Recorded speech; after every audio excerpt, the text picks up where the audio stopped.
पहले आपने small and medium business पे आक्रमण किया, उनको आपने खत्म कर दिया। फिर आपने जीएसटी कोविड के समय आपने अपने 2-3 मित्रों की मदद की, लाखों करोड़ रुपए आपने उनका माफ कर दिया। मजदूर घर पैदल जा रहे थे हजारों किलोमीटर, पानी नहीं था, भोजन नहीं था, आपने एक शब्द नहीं बोला, उनको आपने वार्निंग ही नहीं दी, एक दिन वार्निंग नहीं दी। कमरे में बैठे आपने कहा लॉकडाउन होगा, लॉकडाउन कर दिया, मर गए वो। 100-200 लोग वैसे ही मर गए। आपने जो देश की रीढ़ की हड्डी है,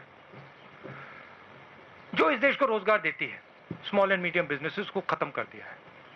ये देश, और आप देखना, मैंने फरवरी में कोरोना की बात की थी, उन्होंने कहा राहुल गांधी मजाक कर रहे हैं। अब देखिए समझ किसको है किसको नहीं है। एक व्यक्ति आपको कह रहा है, फरवरी में कह रहा है कि कोरोना से हिंदुस्तान की इकोनॉमी, हिंदुस्तान के लोगों पर बहुत जबरदस्त चोट लगने वाली है, और दूसरा व्यक्ति कह रहा है 22 दिन में ये लड़ाई जीती जाएगी।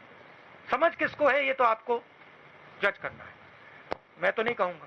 एक व्यक्ति कहता है 22 दिन में लड़ाई खत्म हो जाएगी, उसको यह भी नहीं मालूम कि कोरोना है क्या, देश क्या है, कैसे चलता है। उस टाइम भी मेरा मजाक उड़ा रहे थे, और अब मैं आपको बता रहा हूं, और आप लिख के ले लीजिए, आज भी मजाक उड़ाएंगे, मगर 6 महीने बाद याद रखना जो मैं आज कह रहा हूं। 2 चीजें आपसे कहूंगा। पहली बात, यह देश अपने युवाओं को रोजगार नहीं दे पाएगा। नरेंद्र मोदी ने ढांचा तोड़ दिया है। अब नरेंद्र मोदी खेती के ढांचे को तोड़ने जा रहा है। अगर नरेंद्र मोदी ने खेती के ढांचे को तोड़ दिया तो एक तरफ रोजगार नहीं मिलेगा, दूसरी तरफ भोजन नहीं मिलेगा। ठीक है, अभी मेरा मजाक उड़ाएंगे, उड़ाने दो। 6 महीने बाद, जैसे आज मैं फरवरी की बात कर रहा हूं, 6 महीने बाद आप देख लेना। ठीक है, ये सिस्टम है, ये फूड सिक्योरिटी का सिस्टम है।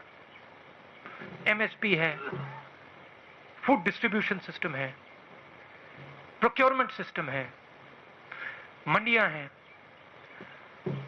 ये एक प्रकार से किसान का फूड सिक्योरिटी का एक किला है, ये प्रोटेक्ट करता है। किले में कमियां हैं, मैं ये नहीं कह रहा हूं कमियां नहीं, कम मंडियां हैं, करप्शन है, इंफ्रास्ट्रक्चर बेहतर होना चाहिए, मगर किले को अगर आपने तोड़ दिया तो किसान बच नहीं सकता। अब नरेंद्र मोदी किले को क्यों तोड़ रहे हैं? नरेंद्र मोदी ने जीएसटी क्यों की? नरेंद्र मोदी ने डिमोनेटाइजेशन क्यों किया? नरेंद्र मोदी जी ने कोरोना के समय गरीबों की मदद क्यों नहीं की? 2 नाम दे सकता हूं आपको, अंबानी, अदानी। ये ट्रायंगुलर ग्रुप है, अदानी, मोदी, अंबानी। और नरेंद्र मोदी का काम रास्ता साफ करने का है। उनको ऑर्डर दिया गया है कि स्मॉल एंड मीडियम बिजनेसेस को खत्म करो, किसानों को खत्म करो, मजदूरों को खत्म करो, और हमारे लिए रास्ता खोलो। अब मजाक कौन कर रहा है ये आपको डिसाइड करना है। फूड सिक्योरिटी सिस्टम पर असर पड़ेगा। जब आप अनाज खरीदते हो मार्केट में, आप खरीदते हो, जो आपको प्राइस मिलती है वो प्राइस आपको इसलिए मिलती है क्योंकि ये स्ट्रक्चर है। जब गरीब व्यक्ति को राशन दिया जाता है, वो राशन इसलिए दिया जाता है क्योंकि ये स्ट्रक्चर है। अगर आप स्ट्रक्चर को ही तोड़ देंगे तो आने वाले समय में आपसे भी ज्यादा पैसा लिया जाएगा। सिर्फ देखिए, लोगों ने कहा हाँ ठीक है, जीएसटी कर दी तो हमारा क्या नुकसान है? स्मॉल मीडियम बिजनेसेस को नुकसान होगा, मगर जो कंज्यूमर है उसको क्या नुकसान होगा? बट नुकसान होगा, क्योंकि जब वो कोलैप्स करेगा आप कोलैप्स करोगे। तो हिंदुस्तान में सब चीजें कनेक्टेड है, और अगर आप एक चीज को छुओगे तो दूसरी चीज पे इफेक्ट पड़ेगा। मैं दूसरा उदाहरण देता हूं। नरेंद्र मोदी जी ने कहा हिंदुस्तान की जमीन किसी ने नहीं ली, सुना होगा आपने। ऑपोजिशन लीडर्स को कहा हिंदुस्तान की जमीन किसी ने नहीं ली। 1200 स्क्वायर किलोमीटर चाइना ने हमारी जमीन ले रखी है। कैसे ली? क्योंकि चाइना को मालूम है कि यह व्यक्ति जो ऊपर बैठा है यह सिर्फ अपनी इमेज की रक्षा करता है। यह अपनी इमेज बचाने के लिए 1200 स्क्वायर किलोमीटर जमीन हमें दे देगा।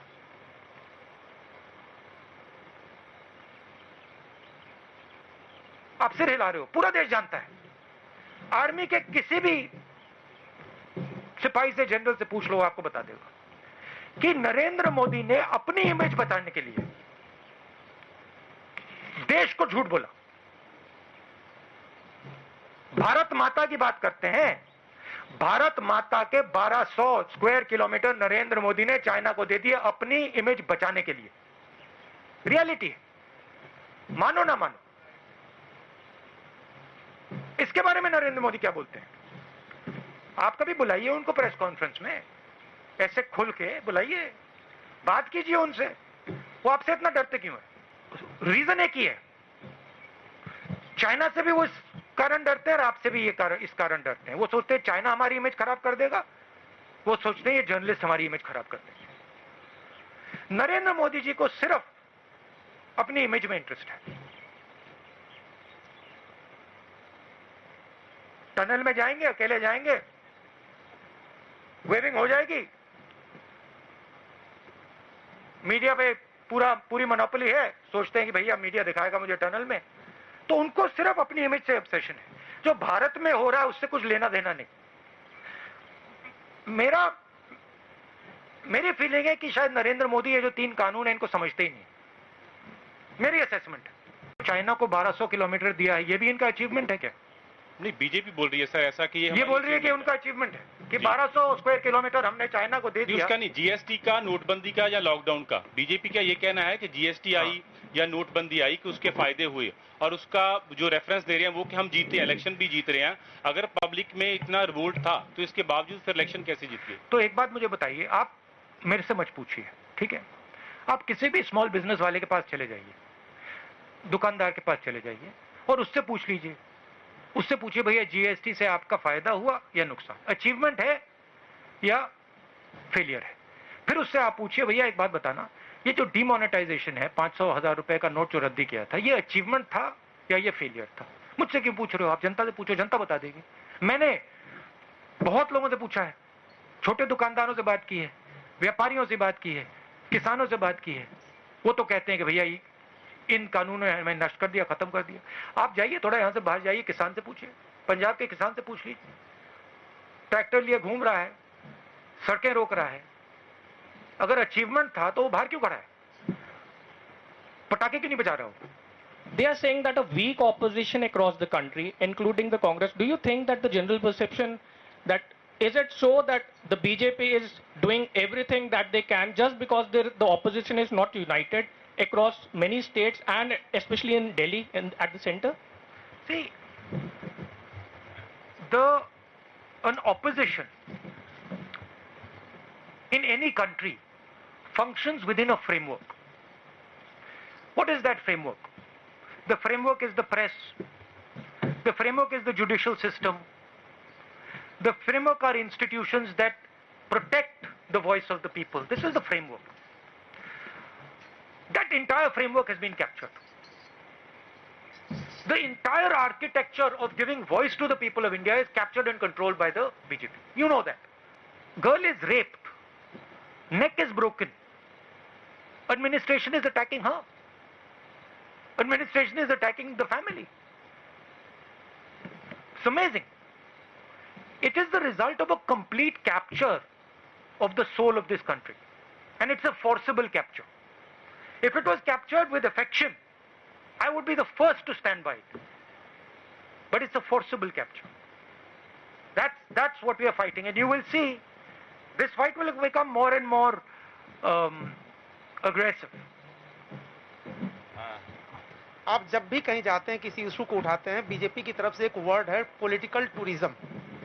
आपको ऐसा लगता है कि जब आप किसी कॉज को, किसी इशू को हाईलाइट करने की कोशिश करते हैं तो उससे डेविएट करने के लिए पॉलिटिकल टूरिज्म की बात आप करिए। अब उत्तर प्रदेश सरकार ये कह रही है कि एक इंटरनेशनल साजिश है यूपी सरकार को बदनाम करने की, जो कुछ हो रहा है वहां पर हाथरस में।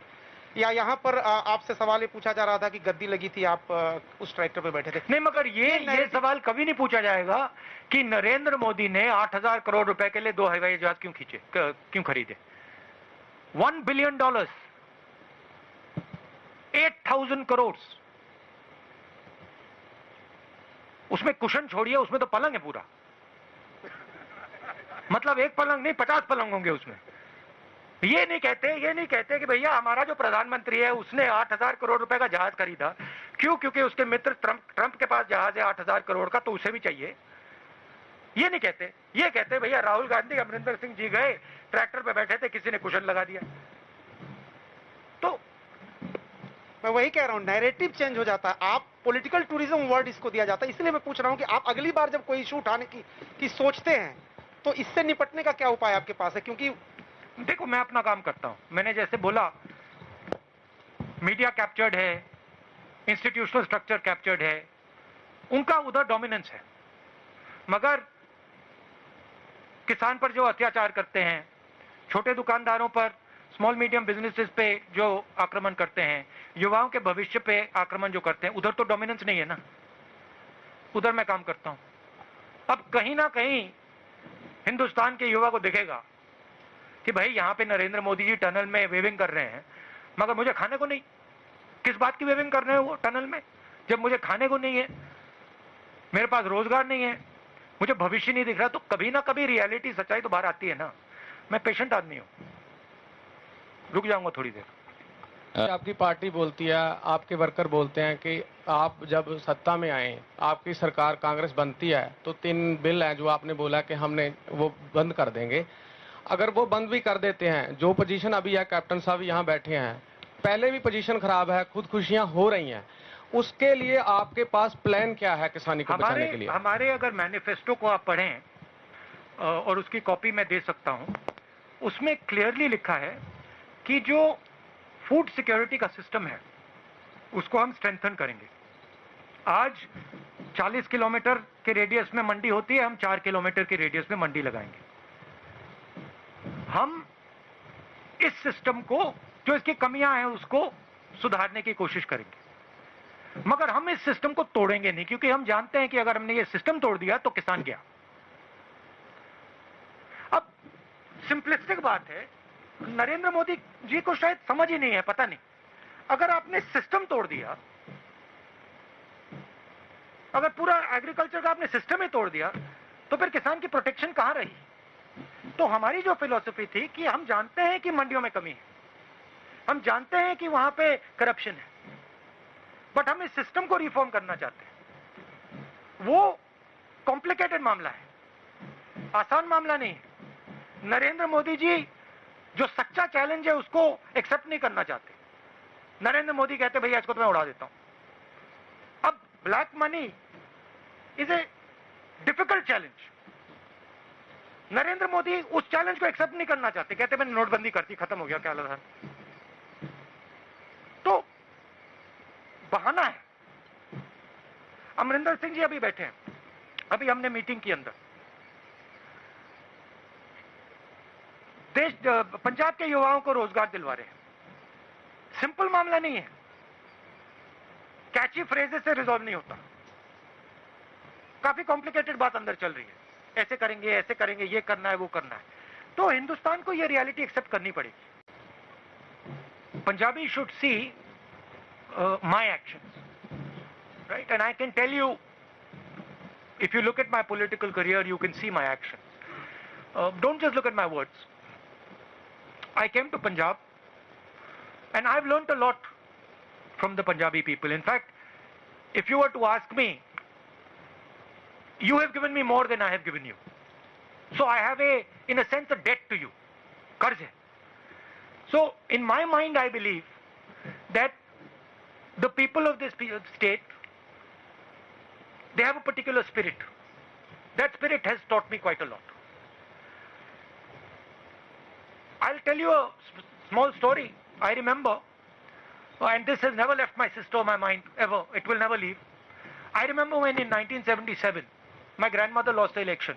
There was no one in our house. Nobody. But there were Sikhs in my house. She was protected by Sikhs in 1970. I'll never forget that. Right? So I have, in my mind, it's a strange thing, but there is a debt that I feel I owe the people of Punjab.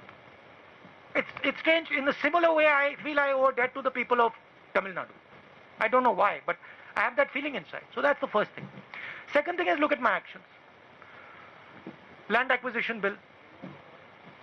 I fought, I got beaten up, I got abused. Nyamgiri, I fought, I got beaten up, I got abused.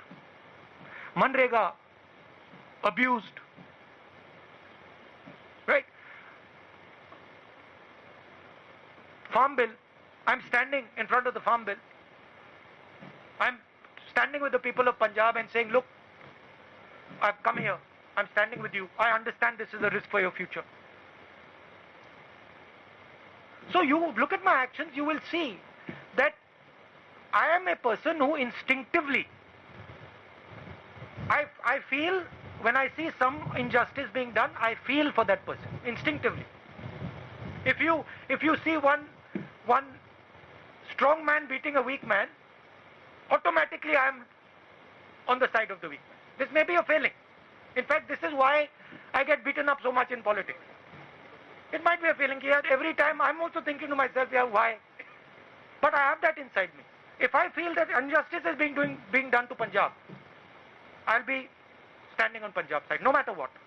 If I feel injustice is being done to the Dalit girl in UP, I'll go there. I'll get 2-3 lathis, no problem. That's my nature. That's what I've been taught. I don't know any other way. And frankly, I can see right now that my political path would have been much easier if I didn't have this.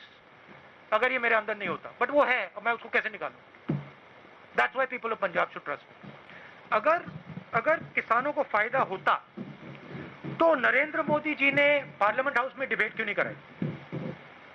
उधर वो भी बोलते, हम भी बोलते. अगर फायदा होता, तो कोरोना के समय, जब वो जानते हैं कि किसान बाहर नहीं आ पाएगा, हम हरियाणा जा रहे हैं, आज सरकार कह रही है कोरोना का समय, जब वो जानते हैं कि किसान रेजिस्ट नहीं कर पाएगा, तो उन्होंने ये बिल क्यों पास किया?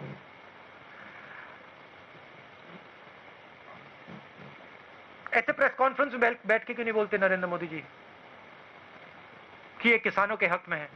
पंजाब में आगे क्यों नहीं बोलते? पंजाब के किसानों के साथ खड़े होकर क्यों नहीं बोलते? पहला सवाल, जैसे मैंने कहा, ये एक सिस्टम है. ये सिस्टम हिंदुस्तान का फूड सिक्योरिटी का सिस्टम है. इससे सिर्फ किसानों का नुकसान नहीं होगा, इससे कंज्यूमर का भी नुकसान होगा. एंड में किसान की जमीन जाएगी, उसको सही दाम नहीं मिलेगा. नरेंद्र मोदी जी कहते हैं मंडी की कोई जरूरत नहीं. हजारों मंडी है हिंदुस्तान में. मंडियों में वर्कर्स काम करते हैं, स्मॉल ट्रेडर्स हैं, किसान जाता है, लोडर्स होते हैं, लाखों में होंगे हिंदुस्तान में. उनका क्या होगा? अंबानी जी, अदानी जी ऑटोमेट कर देंगे, मशीनें लगा देंगे. ये जो लाखों लोग हैं जो आज एग्रीकल्चरल सिस्टम में काम करते हैं, इनका क्या होगा? ये सब गुलाम बनेंगे.